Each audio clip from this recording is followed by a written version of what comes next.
Anak-anak sekalian, marilah kita belajar tentang matematika peminatan. Dan buku yang kita pakai adalah buku matematika untuk peminatan kelas 11 untuk SMA atau MA. Dengan penerbitnya adalah Erlangga.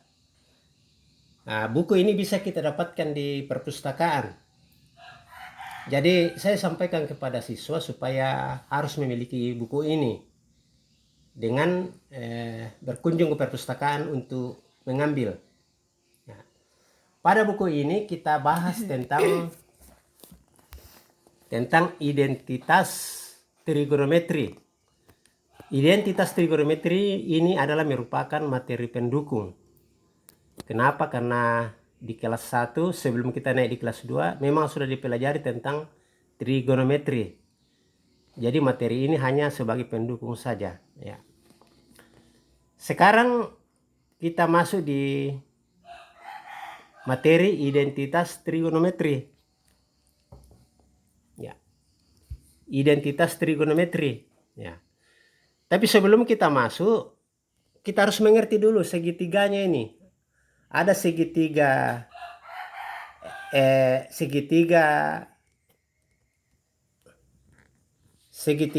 X, Y, R. Ya. Jadi X-nya ini adalah alas. Kemudian sisi tegaknya adalah Y. Kemudian R ini adalah sisi miring. Jadi alas, sisi tegak, dan sisi miring. Kalau kita mencari sin ki, kan kita berada di sini. Kita mencari sin ki, yaitu Y dibagi dengan R. Ya. Kalau kita mencari cos ki, X dibagi dengan R. Kalau kita mencari tangens ki, yaitu Y dibagi dengan R. Kalau kita mencari kosekan, yaitu R per Y. Kalau kita cari sekan ki, R per X. Kalau kita cari kotangens ki, X per Y.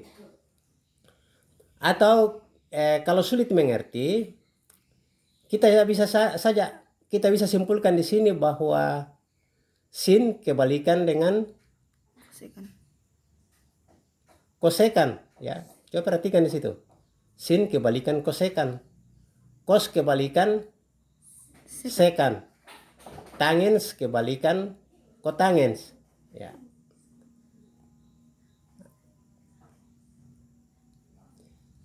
Nah, kemudian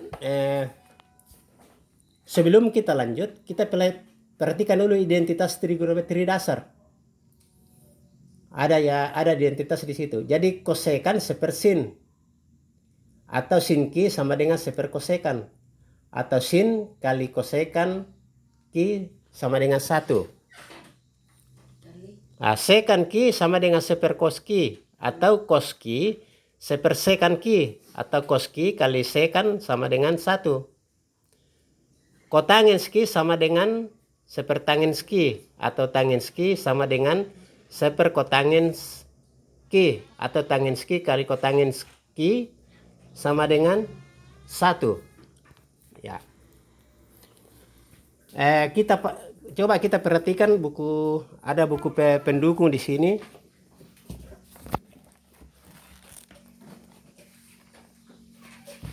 Ya, ini mungkin lebih dimengerti di sini. Ya, bukunya ini adalah buku matematika kelas 10, penerbit Erlangga juga. Nah, ini. Kalau bisa dicari-cari di perpustakaan kalau berkunjung ke sana. Ini lebih jelas di sini, ya. Misalnya di sini kan ini sin alfa. Ya, sin alfa sama dengan sisi di hadapan sudut alfa dibagi dengan hipotenusa atau A per C. Cos sisi dekat sudut alfa dibagi dengan hipotenusa atau B per C. Tangens alfa sisi di hadapan sudut alfa dibagi sisi di dekat sudut alfa atau A per B. Kotangens sisi dekat sudut alfa per sisi di hadapan sudut alfa atau B per A. Sekan alfa yaitu hipotenusa dibagi dengan sisi di dekat sudut alfa sama dengan C per B. Kotanges hipotenusa dibagi dengan sudut alfa. Di sini saya bisa gambarkan di sini.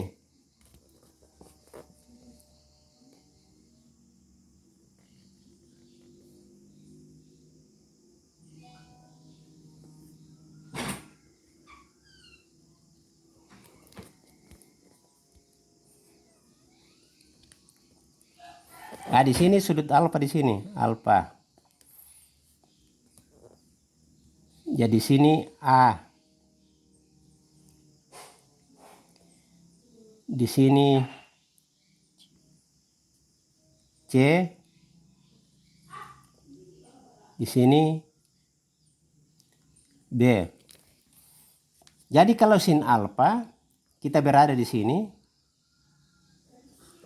berarti A per C. Sisi tegak dibagi dengan sisi miring. Kalau kita di cos alfa berarti B per C. Kalau kita di tangens alfa yaitu sisi tegak dibagi dengan alas. Jadi kalau kotangens kebalikannya sin alfa. Kalau sekan kebalikan dengan cos alfa. Kalau kosekan kebalikan dengan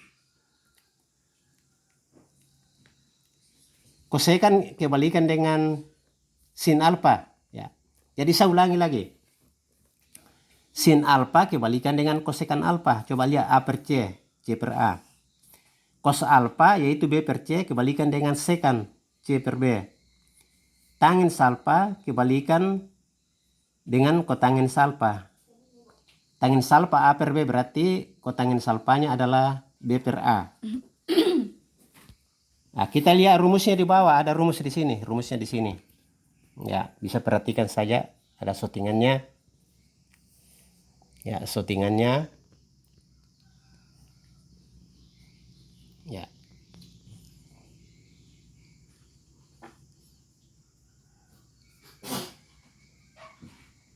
Oke. Nah, ini ada contoh 5 di sini. Contoh 5. Segitiga siku-siku ABC mempunyai panjang sisi A. Jadi di hadapan dari sudut A ada A kecil, yaitu akar 3. Di hadapan dari sudut B besar ada B kecil, dan yang nilainya 1. Di hadapan dari sudut C ada C kecil. Jadi yang belum ada nilainya di sini adalah C kecil ya. Itu yang mau dicari itu. Lebih jelas ini ada kalimatnya di sini. Jadi diketahui segitiga siku-siku ABC mempunyai panjang sisi A akar 3 dan B 1. Ya, perhatikan gambarnya. Cari nilai dari ke-6 perbandingan trigonometri untuk sudut alfa. Jadi sebelum kita mencari sin, kita harus dulu cari C-nya berapa. Ini yang kita mau cari dulu, berapa C-nya. Ya. Jadi ada jawabannya di sini. Nilai C dihitung terlebih dahulu dengan memakai teorema Pitagoras. Jadi C sama dengan akar pangkat 2 tambah B pangkat 2. Itu rumus Pitagoras. Sama dengan akar dari akar 3 pangkat 2 tambah 1 pangkat 2. Atau akar 4 sama dengan akar 4 sama dengan 2. Ya. Jadi ini akar dari, ini saya bisa jelaskan ini. Akar 3 pangkat 2 sama dengan akar 9. Akar 9 ya. Sama dengan 3. Ya. Kemudian akar 1 pangkat 2. Begini penjelasannya. Jadi saya jelaskan dulu, siapa tahu ada yang tidak mengerti. Ya, saya tulis dulu. Jadi akar 9 akar akar dari dalam kurung akar 3 pangkat 2 itu sama dengan, kan ini akar dengan 2 mati, berarti tetap akar 3 ya. Kemudian ditambah akar dari 1 pangkat 2, akar 1 pangkat 2 ini mati dengan akar, jadi tinggal 1 ya. Jadi kalau kita cari hasilnya ini akar 4. Akar 4. Nah, akar 4 itu sama dengan 2. Sudah mengerti? Akar dari dalam kurung akar 3 pangkat 2. Jadi untuk mendapatkan 3 ini akar dengan, kan di sini akar 2 ini dengan 2 mati. Jadi tinggal 3. Nah, ini 2 dengan di sini 2 mati juga. Berarti 1. Jadi pangkat 2, 2. ya. Atau 1 pangkat 2 bisa juga 1. Akar dari 1 1 ya. Jadi didapatkan akar 3 tambah 1 atau akar 4 sama dengan 2. Ya. Lebih lanjut kan bisa dicari di sini. Jadi nilai dari C itu adalah 2. Atau sisi miringnya memiliki nilai 2. Jadi kalau kita cari sin alfa di sini yaitu A per C. A per C. Berarti akar 3 per 2.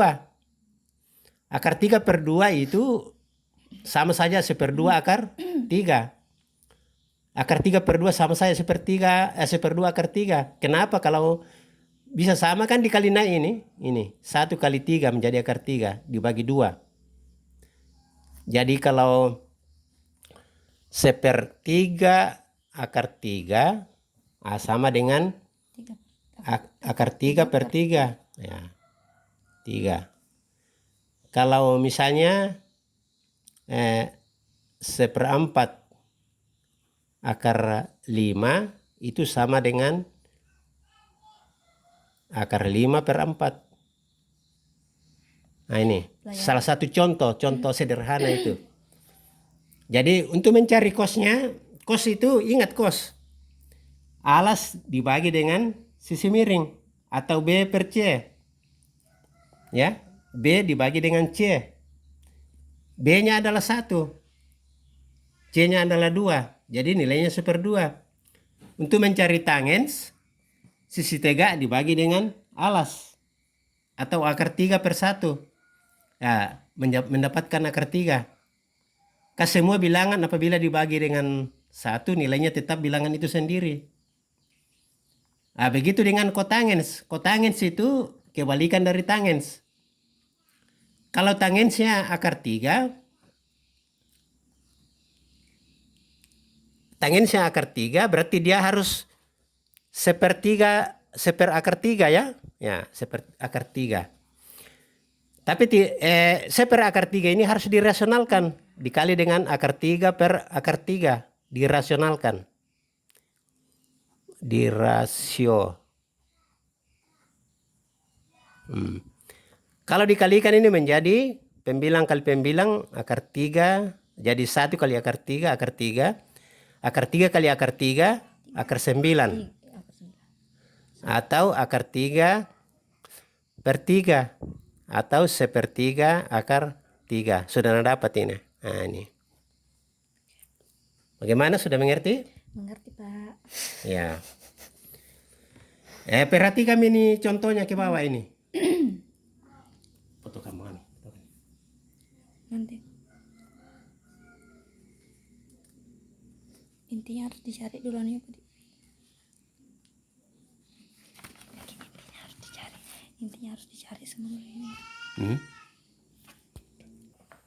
Kembali kita membahas tentang contoh mencari ketiga sisi pada segitiga ABC dengan menggunakan rumus Pitagoras atau dalil Pitagoras.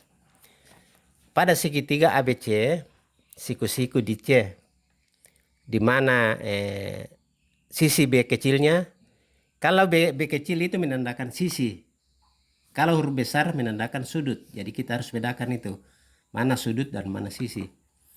Jadi segitiga ini memiliki panjang sisi B adalah 3 atau alasnya adalah 3. Kemudian sisi tegaknya, karena dia tegak, sama dengan 4 atau Sisi C atau sisi A-nya, A kecilnya adalah 4. Jadi yang belum dicari di sini adalah sisi C. Ya. Jadi cara mencari sisi C kita gunakan dalil Pitagoras. Yaitu, jadi untuk mencari sisi C kita gunakan rumus Pitagoras. Yaitu C kecil sama dengan akar dari 3 pangkat 2 tambah B pangkat tambah 3 pangkat 2 tambah A pangkat 2 atau 4. atau 4 pangkat 2. Jadi hasilnya sama dengan akar dari 9 ditambah dengan 16 atau akar dari 25. Akar 25 itu adalah akar istimewa. Nilainya adalah 5. Nah, bisa berarti C-nya 5. Tapi kalau misalnya saya bikin lagi begini.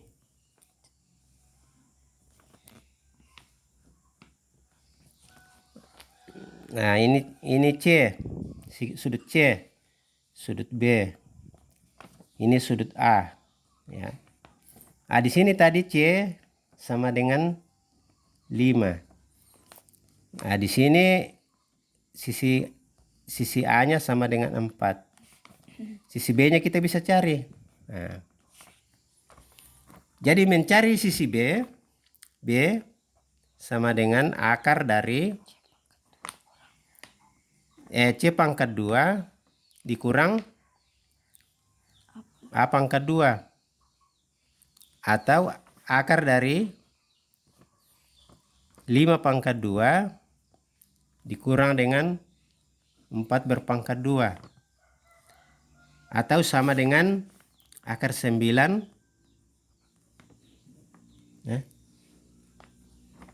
C. Berarti 5 itu Pak, bukan 5 ini. 5 itu bukan 3. 5. Ya, saya ulangi, 5 pangkat 2 dikurang 4 pangkat 2. Ya, menjadi 25 dikurang 16 sama dengan akar 9. Akar 9 itu hasilnya adalah 3. Jadi sisi alas dan sisi miring, bahkan sisi tegak bisa dicari semua dengan menggunakan dalil Pitagoras. Pelajari kembali. Jadi saya minta dipelajari ini, diulangi, dipelajari kembali sampai bisa mengerti. Jadi bisa dicakar di rumah. Jadi itu matematika harus disentuh dengan tangan baru kita bisa mengerti. Tidak bisa dihafal. Jadi berikut ini ada soal latihan 3, tapi yang dikerjakan hanya nomor 1 saja, yaitu carilah nilai-nilai perbandingan trigonometri untuk sudut alfa derajat pada setiap gambar berikut. Di situ ada A, B, C, dan D.